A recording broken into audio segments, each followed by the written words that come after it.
Hi, welcome to the briefing, Sierra Club Pennsylvania's series of live legislative updates.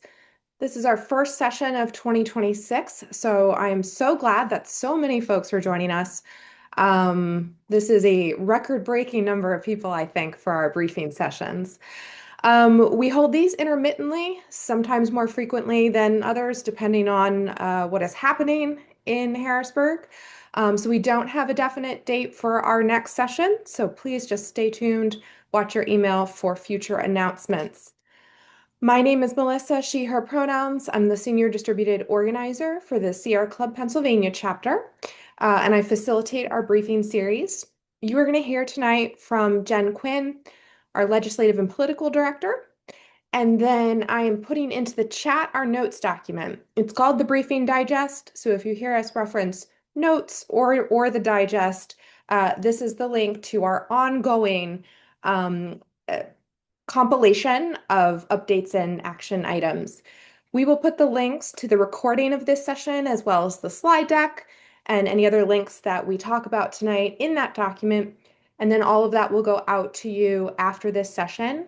If not tonight, then tomorrow you'll get all of this in your email. So with that, I will turn it over to Jen.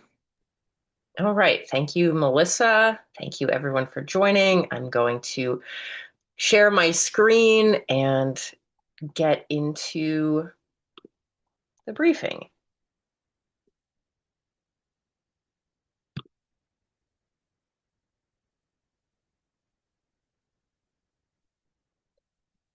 All right. I'm assuming folks can see that.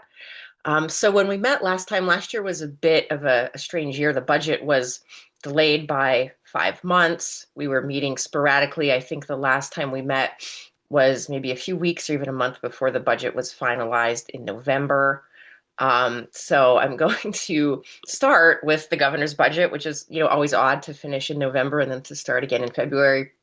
The governor gave his budget address early February a month ago. It seems like it was a year ago, but I wanted to just briefly discuss sort of the relevant points for our work. So he did mention his lightning plan. This is something that we have discussed many times on this call. This is his revamping of a lot of existing energy policy and his sort of comprehensive energy policy for the state. He didn't say a whole lot about it, other than mentioning, the cost savings and the energy jobs. And I thought it was notable that he said to Senate Republicans, if you don't like it, show us your policy. So sort of tempting them, asking them to put something on the table, which has not happened yet. And just to remind folks, the lightning plan is the EDGE tax credit, CRESS, which updates our clean energy standards, the reset siting board. I can't read the rest of this because it's hidden. Let me move this. The state level carbon cap program, the RGGI for the state, the PACER program, community solar, plus methane digesters, which is now called community energy, and then updating our energy standards, our energy efficiency standards, Act 129. So again, it was mentioned, but not a whole lot of emphasis put on lightning other than saying that it was there. The governor also mentioned data centers. Everyone is mentioning data centers all the time now. He talked about GRID, which is the governor's responsible infrastructure development. They really do love their acronyms. This would require data centers to bring their own power generation, commit to strict transparency standards and community engagement, local workers, and standards for environmental protection. We don't know the details on this. It seems like this will likely be a combination of existing bills that are already out there that we've been working on with maybe some tweaks or additional legislation introduced by the administration. But again, lacking on real details as to what this will look like on the ground. And then something we've talked about many times on this call, agency funding. For the Department of Environmental Protection, funding is relatively static. There is $20 million for the Hazardous Sites Cleanup Fund. If you've been watching any of the budget hearings, you've heard the Secretary talk about HASCA all the time. Super important fund, never enough money in it, usually hovering around zero. So $20 million is a drop in the bucket. We would really appreciate an extra zero there, but that's not happening at this point. And then $16 million from the general fund to the oil and gas enforcement program, because this program is dependent on gas permits and the fees from those, which have been declining. So again, $16 million just to have oil and gas enforcement, and zero new staff for DEP, which is always disappointing. And then the Department of Conservation and Natural Resources, the folks who administer our parks and forests. Again, very flat funding, 4 new positions for state parks. Those will likely go to the new parks that DCNR has proposed, the Glenanoco site in Carbon County, and then Laurel Caverns. So not a lot in the way of agency funding, but keep in mind this is the governor's budget. The House will be issuing their version of the budget, which I imagine will be somewhat similar to this, probably within the next month or so, putting that out there. And then, once they pass it, it'll go to the Senate, and the Senate will, completely change it, and they will start their back and forth bargaining. But wanted to just do a little refresh on the new version of the budget since we sort of ended last year with the budget. So just a quick update on that. And then, as I mentioned, budget hearings are in full swing. They had PUC today. They had DEP and DCNR yesterday for the House, and I think DEP a few days ago. These links, you can watch the ones that have already happened if you're interested, or you can also see the upcoming committee hearings. Keep in mind the legislature did officially recess, I think, mid-February. They're not coming back until later this month because it is all budget hearings all the time in Harrisburg. And then switching gears to legislation, as I just mentioned, they're not in Harrisburg. They haven't been in Harrisburg very often, but there are a few things that are happening more behind the scenes, getting teed up when they return. Data centers, as I mentioned, everyone is talking about data centers. This link here at the top will take you to the legislature's website, and it connects to all of the co-sponsor memos that deal with data centers. There is an enormous amount, but I want to talk about 3 today. These bills are the ones that I think are most likely to actually get a vote. So the ones that we're paying attention to. So the first one is House Bill 1834. This bill is really a consumer protection bill. It focuses on how data centers connect to the grid and how to minimize impacts to consumers. It applies to commercial data centers or large load users that use 25 megawatts or more of energy during peak demand. The bill states they may not recover from other customers like us any costs directly attributable to data centers and that would not have occurred but for the data center. And then it also establishes two funds. There's a LIHEAP fund, which is a low-income heating program, and then also a Pennsylvania Energy Independence Fund, which goes to small projects like solar and batteries. That is based on, the contributions are from the data centers based on the amount of energy they're using. And then the 2 other bills that we're looking at closely, House Bill 2150. This is a reporting requirement where data centers must report their yearly energy and water usage, also project the next year's usage, and then have a public report that is put together, I think, by PUC and DEP. And then there's House Bill 2151. This directs, I think, local government services within the Department of Community and Economic Development to develop a draft model ordinance municipalities can use if a data center is coming to their jurisdiction. Again, this one is entirely optional. It does seem like there's a chance that these bills could maybe get a vote in the House, maybe when they come back later this month. The House Bill 1834 being the big bill, and these other 2 bills perhaps added in as amendments. We're not exactly sure yet, but it does seem like this is the data center legislation that will likely come out of the House sometime this year, likely before the budget. And then what has happened since we have been sort of on recess with the briefing, but the legislature still managed to do a few things. These bills have passed the House, which is fantastic. Unfortunately, they've been stuck in the Senate for a few months now.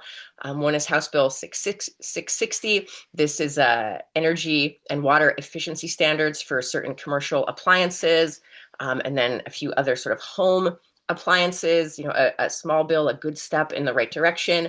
And we also saw House Bill 1556, which establishes the Advanced Clean Manufacturing Tax Credit for clean steel, aluminum, glass, grid modernization equipment, energy efficient heat pumps, something that we're hoping could get slipped into the budget easily or in addition to the existing EDGE tax credit. So just wanted to flag a few small wins in the state House, hoping, crossing our fingers that the Senate will maybe do something with these bills.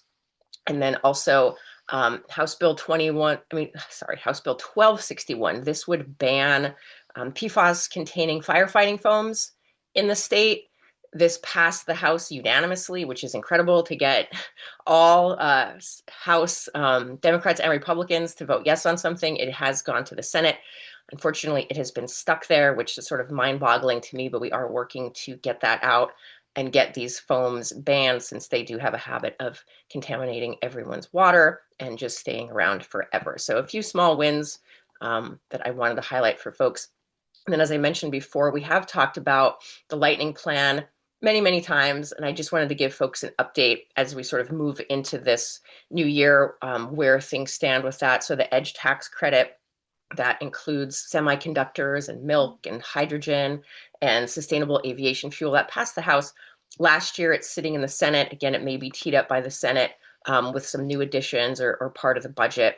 And then press, the bill we've probably talked about most on this call, updating our alternative energy portfolio standards to 35 by 35 and then 50% by 2050. That has been stuck in the House for a long time. We are really hoping and working on getting the House to move that before the end of the legislative session this year. House Bill 502, Reset, which establishes the siting board, is stuck. I'm very doubtful that will move anytime soon. House Bill 503, which is a state level carbon cap program similar to RGGI, that is also stuck. It may move. I'm very doubtful, but it would be nice if the House would move on that since the governor did repeal RGGI in his budget. House Bill 504, the community energy bill, which is community solar and methane digesters, that did pass the House. Again, it is stuck in the Senate. We're not really sure why. It's a good bill, small bill, a good step forward, but they tend to like to sit on bills related to clean energy. And then House Bill 505, which updates Act 129, the state's energy efficiency standards, also passed the House late last year. So just an update on where things stand with lightning since we've talked about it so often, but there is nothing imminent happening with the lightning plan as of now or that I'm aware of.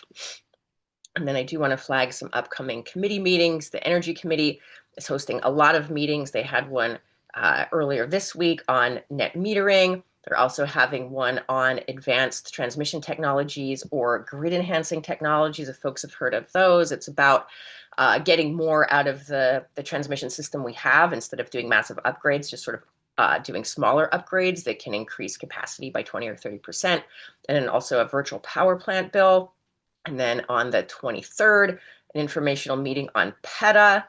And then a public hearing on Rep. Venkat's geothermal bill. It's enhanced geothermal systems that they're working on. So a lot of interesting bills in the Energy Committee. Hopefully, a lot of those will get kicked out of committee and we could possibly see movement on the floor. There's also a link here that you can stream all of these meetings live. And then here's what March looks like. As I mentioned, they've recessed due to budget hearings. They'll be back each chamber for 3 days in March. We're not expecting a whole lot to happen, a handful of days in April, and then 3 measly days in May. So there's not a whole lot of time to get things done before the budget is really in full swing in June. And then I just wanted to flag, if I had a crystal ball, and I'm really just guessing here, sort of what we're thinking for the rest of the year, or what we're anticipating. This is an election year. We have 203 House seats up, half of the Senate is up, and it is a gubernatorial election year. So that will really start to loom large over everything that happens, especially post-budget. If things don't happen before the budget, it's less and less likely it will happen afterwards, just given the fact that folks will want to be focusing on their elections and maintaining their seats. So what can get done before the budget? I think maybe the data center bills I mentioned, the bills that I mentioned that were already in the Senate. We're really pushing the House to move the press bill.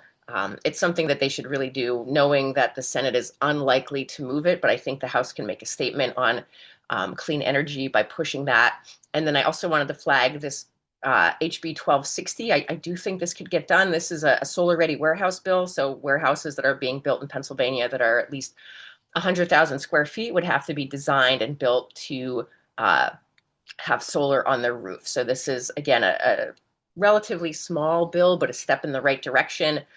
We know labor supports it. We know environmental groups support it. We just have to get it out of the House and then try to get the Senate to move it, which is a monumental task. But I wanted to put this on everyone's radar that this is a good bill that's out there, and we're working to get it out of the House with the goal of actually getting it passed by both chambers. And I think that's my last slide. Yep, I can turn it over to Melissa. All right. So what action items do we have for you today? Um, Essentially, we would love for you to join us at future events. In May, it is the annual virtual lobby day. Penn Environment holds this every year. I'm sure some of you on this call have attended before. So we have begun signing people up for this. Um, Penn Environment staff will schedule you for a 30-minute meeting with your state rep and senator. So it's very little work on your part.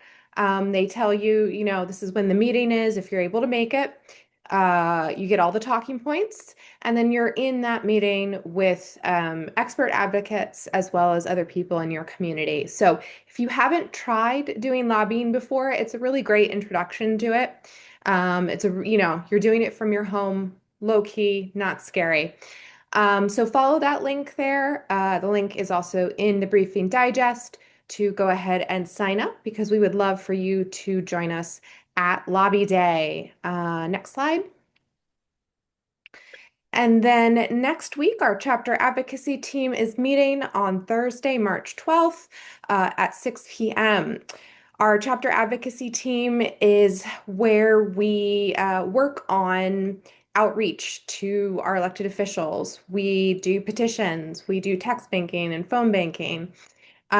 We work on other projects related to state and federal policy making and legislation. So if you're interested in action items, you want to get on our email list, you don't have to attend the meeting, but our email list is full of action items. Please feel free to register for our next CAT meeting. And I think that is also it for me. So we can end screen sharing and we will switch to questions. So we're going to start with questions in the chat and then we're going to queue people up. If you use the raised hand feature in Zoom, that will put you in the list of folks to ask questions next. But I am going to read out Phyllis's question first, unless Phyllis would like to read it herself. Okay, so Phyllis asks, is HB 503 PACER still viable since Reggie was given away to pass the past budget? I thought that was not allowed to, they weren't allowed to try that again.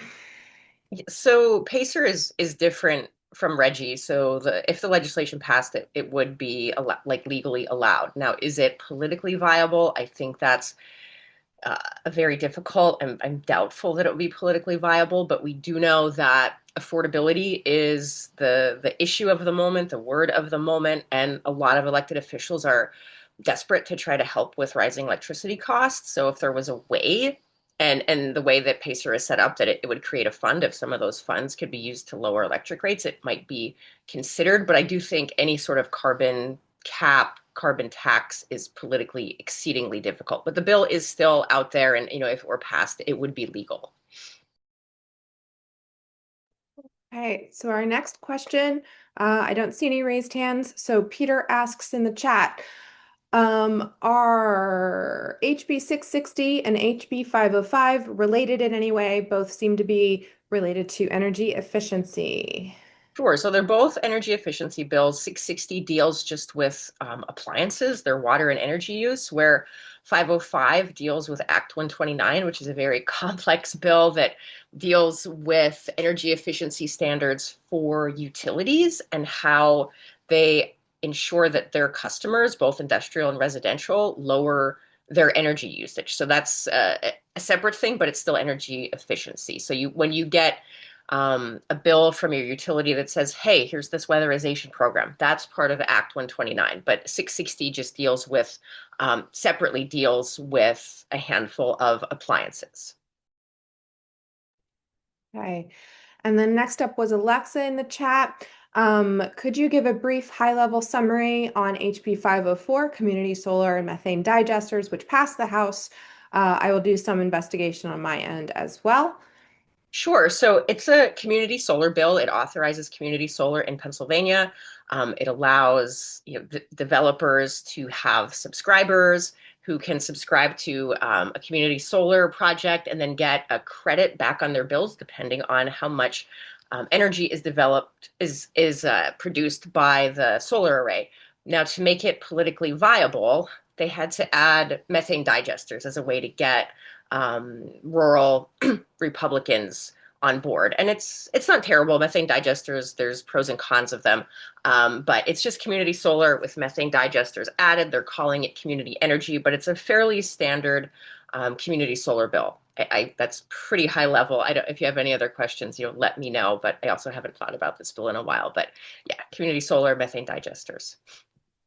And I want to point out that if folks visit the briefing digest, at the top, there are links to past lightning plan, a webinar we had with the slide deck, as well as a list of the pieces of the lightning plan and other acronyms with links to fact sheets about each of those. So please check out the briefing digest for more background information for things that Jen referenced tonight.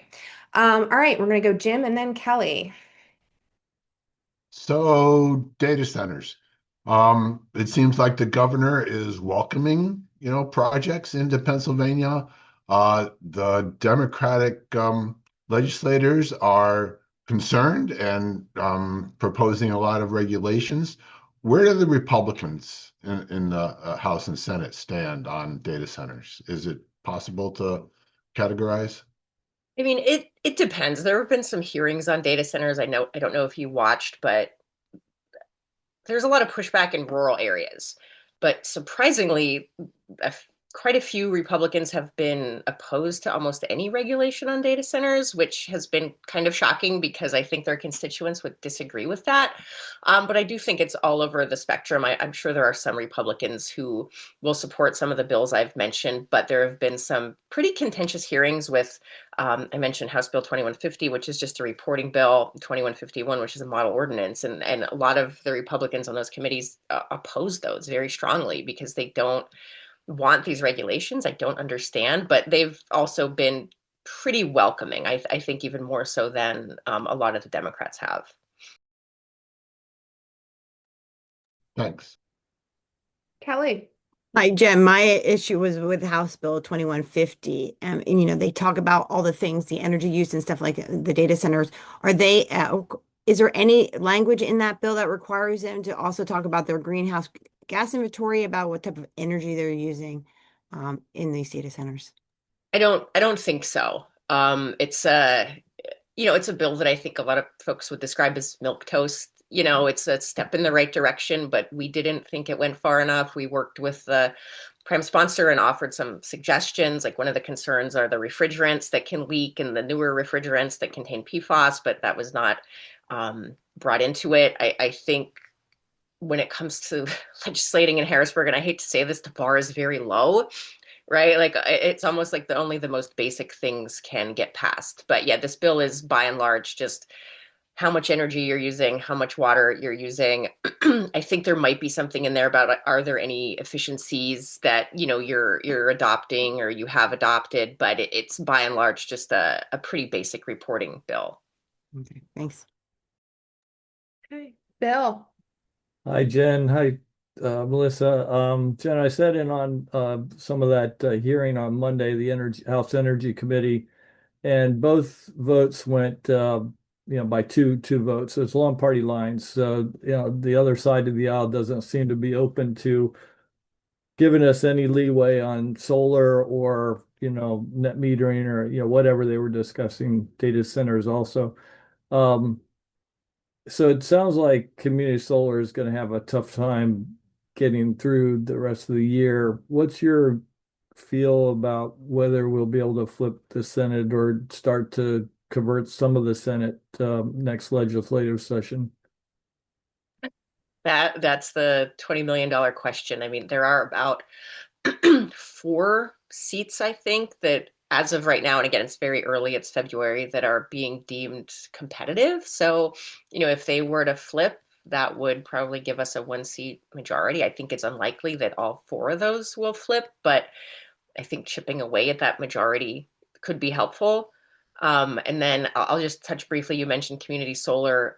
There is a net metering bill out there that may be a bargaining chip if there's some small reforms to net metering for the merchant generators. Possibly community solar would be on the table, but I think that's very tenuous right now. But those are conversations I've been having recently, and I can connect with you later if you're interested. All right, and then we have time for Howard. Yeah, I'm curious about a bill, uh, House Bill 1975, I believe, balcony solar. It was just introduced, and I'm wondering if you can tell me anything about the prospects for that in the House. I don't know. We did work with Rep PLE on that and gave him some feedback. It's such a tough question. Anything that has to do with energy right now is so tough. I think balcony solar, again, is like a lot of these bills. It's a small step forward. It's one we should be taking.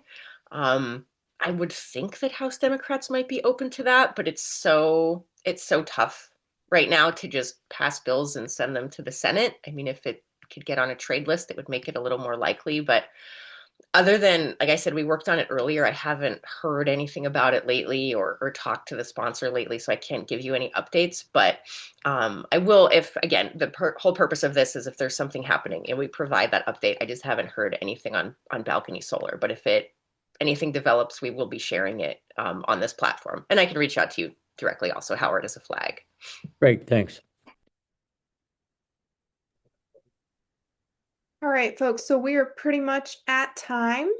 Um, I do see one more comment in the chat. I'm wondering about the concern for data centers and noise concerns. Yeah, I can flag really briefly. So that could be addressed in the model ordinance or an ordinance that a municipality would adopt to regulate data centers. It's typically through that forum of like local zoning when you have setbacks and screening and lighting regulations. It would be in there. So you can take a look at House Bill 2151. Again, it's very vague right now. It just has some categories that would have to be addressed by local government services. And then I will plug again, Melissa mentioned the briefing. That's our ongoing notes document. We will be the briefing digest that will be sent out either later today or tomorrow. And for folks who are new, please take a look at all of the resources there because we do cover a tremendous amount of information in 30 minutes. And we do have a lot of regulars too, so we can't always like revisit everything. But again, feel free to reach out directly if you have additional questions and join us next week. And yeah, reach out if we can be helpful. All right, folks. Yep, stay tuned to your email. And please feel free to reach out with specific questions. We can catch you up on the topics that are of most interest to you. So yeah, don't hesitate. We're cool. We're not scary. All right. Thank you and have a good evening. Thank you.